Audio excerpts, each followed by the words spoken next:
आज दिवस लेऊं बलिहारा, मेरे घर आया राजा राम जी का प्यारा।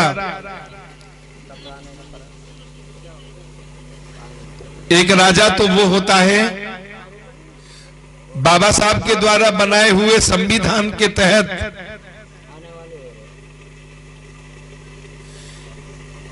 जब चुनाव होता है तो वोटों के द्वारा एक राजा का यह चुनाव होता है। उसका जो कार्यकाल होता है 5 वर्ष होता है। तमाम लोग उसको राजा कहकर के पुकारते हैं। उस राजा का चुनाव प्रजा करती है और एक वो राजा है जिसका चुनाव बिना राम जी की कृपा के, परमात्मा की कृपा के होता ही नहीं है। गुरुजी उस राजा का जिक्र कर रहे हैं जिसका चुनाव उस परमात्मा ने, उस हरि ने, उस ईश्वर ने किया है। मेरे घर आया राजा राम जी का प्यारा, कबीरा कुकर राम का मोतिया मेरा नाम, गले राम की जेवरी करूं राम का काम। ये जो संत महापुरुष आसन को सुशोभित कर रहे हैं ये राम जी के प्यारे हैं और ये वो राजा हैं, पब्लिक के द्वारा चुना हुआ राजा भी इनको महाराज कह करके पुकारता है, इनको आदर से शीश झुकाता है।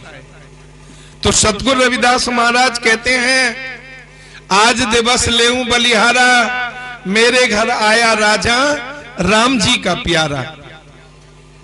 आंगन बगड़ भवन भयो पावन, इनके मुबारक चरणों से मेरा आंगन, मेरा नगर, मेरा पड़ोस पवित्र हो गया है। हरिजन बैठे हरि जस गावन, जब से आए हैं तब से गुरु महाराज की महिमा का गुणगान कर रहे हैं। करूं दंडोत और चरण पखारूं, तन मन धन संतन पर वारूं। मैं इन आए हुए महापुरुषों के चरणों को धोकर उस चरणामृत का पान करता हूं और तन मन इन महापुरुषों के चरणों में अर्पण करता हूं। तन मन अर्पण पूज चराबऊ, गुरु प्रसाद निरंजन पाबऊ। पूजा अर्चा आहे न तोरी, कह रविदास कवन गति मोरी।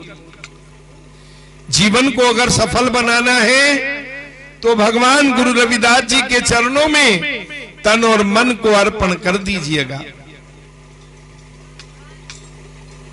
इन संतों के चरणों में बैठे तो मन को समर्पित करके बैठे। सतगुरु जी फरमाते हैं फल क्या मिलता है, कथा कहें और अर्थ विचारें, आप तरें औरन को तारें।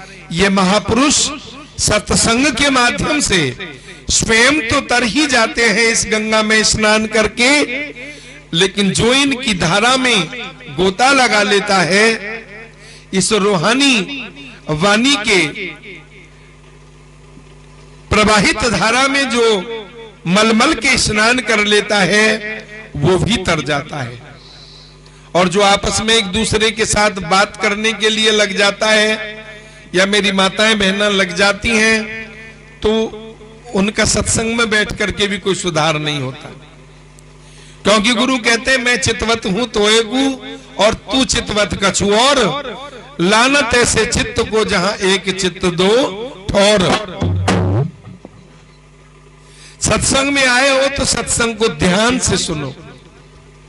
गुरु की जो वाणी है जब उसका उच्चारण ये संत या साधक जन करते हैं तो उस समय भगवान गुरु रविदास जी का साक्षात दर्शन होता है।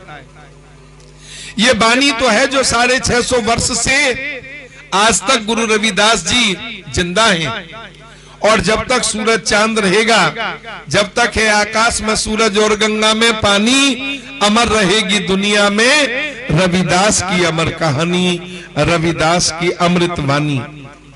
वाणी के रूप में गुरु बैठे हुए हैं, मूर्त में गुरु नहीं है। ये जो सामने मूर्त है, मूर्त में गुरु नहीं है। यह हमारी श्रद्धा, हमारी भावना का प्रतीक हो सकती है मूर्त, लेकिन जो वाणी है उसमें गुरु बैठे हैं।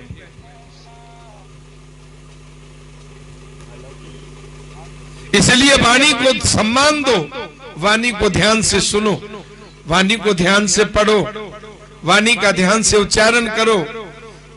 कह रविदास मिले निज दास, जन्म मरण के काटे फांस। मुझे निज स्वरूप को लखाने वाले, निज को निज में जनाने वाले, निजानंद में मुझे जागृत कराने वाले, मेरे निज स्वरूप को मुझे लखाने वाले ब्रह्म ज्ञानी तत्ववेता आत्मदर्शी संतों का दर्शन हो गया है, महापुरुषों का मिलन हो गया है।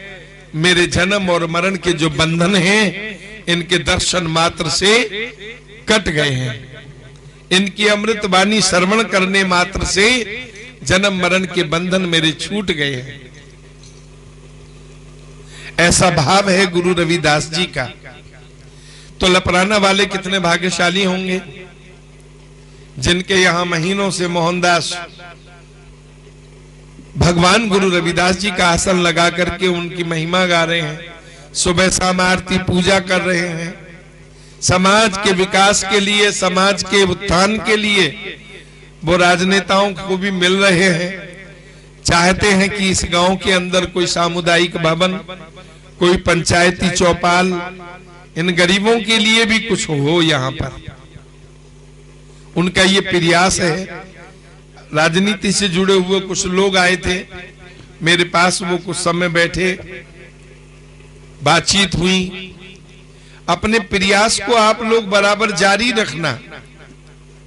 जो वर्तमान है उनके साथ भी एक कुछ लोगों का संपर्क बना रहना चाहिए। जिनकी वर्तमान सरकार चल रही है उनके साथ आप लोगों का संपर्क बना रहना चाहिए, चाहे विधायक के कोटे से हो, चाहे सांसद के कोटे से हो, चाहे राज्यसभा के सदस्य के कोटे से हो। आपकी जितनी अच्छी पकड़ होगी, आपकी बस्ती को कुछ ना कुछ जरूर मिल जाएगा। भगवान गुरु रविदास महाराज फरमाते हैं,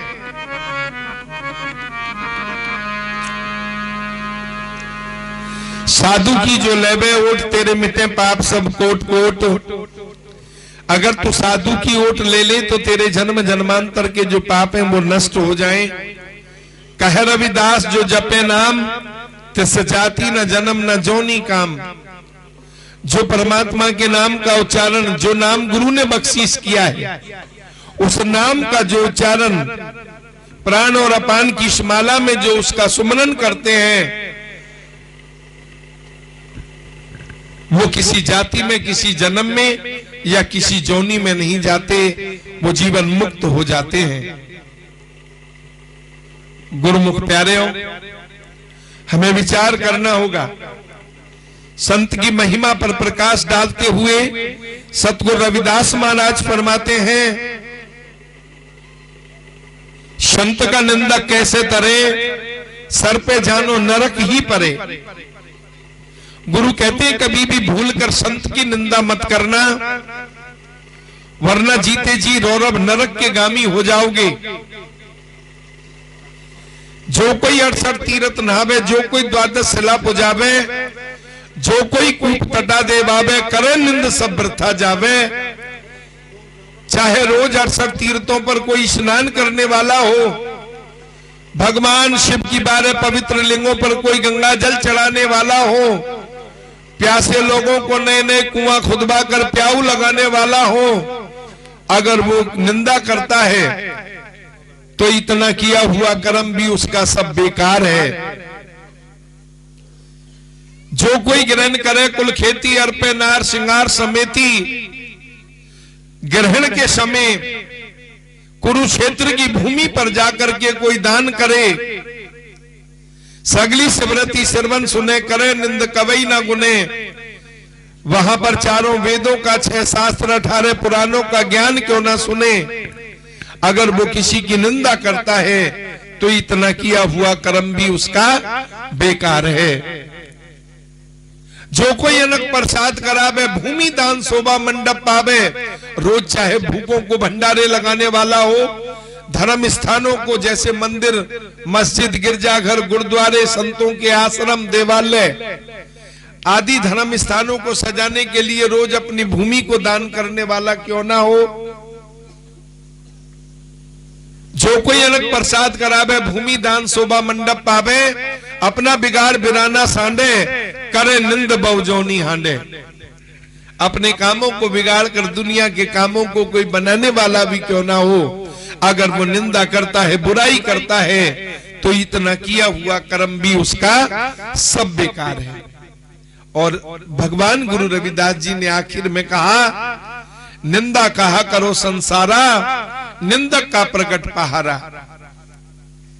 साधु की निंदा करना ठीक नहीं, निंदा तो किसी भी करना ठीक नहीं है, लेकिन साधु की निंदा से तो दूर बचना चाहिए। पहाड़ के जैसा वजन होता है, एक बार जो इसमें दब जाता है फिर वो उभर नहीं पाता, बाहर निकल नहीं पाता, उसी में उसका जीवन बर्बाद हो जाता है। निंदा कहा करो संसारा, निंदक का प्रकट पहारा। निंदक शोध साध विचारिया, कहे रविदास पापी नरक सिधारिया। गुरु कहते हैं, मैंने बुराई करने वाले जीवों पर, निंदा करने वाले प्राणियों पर रिसर्च किया, मैंने खोज की और मैंने ये पाया कि वो लोग पापी होते हैं और दुनिया की कोई ताकत उन्हें नरक जाने से रोक नहीं सकती। ऐसा वचन हमारे गुरुदेव ने फरमाया। हम भूल कर भी साधु संत महापुरुषों की निंदा ना करें, उनको सम्मान ना दे सके तो उनका भूल कर अपमान ना करें। हमारा प्रयास होना चाहिए कि उनकी संगत, उनका सानिध्य, उनका सामीप्य हमको प्राप्त होता रहे। महात्मा मोहनदास जी ने यहां पर चिल्ला किया, मुझे पता नहीं है वो कैसा चिल्ला है, ये तो वो ही जान सकते हैं बेहतर। 40 दिन का किया है या 2 महीने का किया है या 1 महीने का किया है, लेकिन जितने भी दिन उन्होंने किया, भगवान गुरु रविदास जी को समर्पित किया अपना समय। सतगुरु रविदास महाराज फरमाते हैं, जय कुल साधु वैष्णव होई,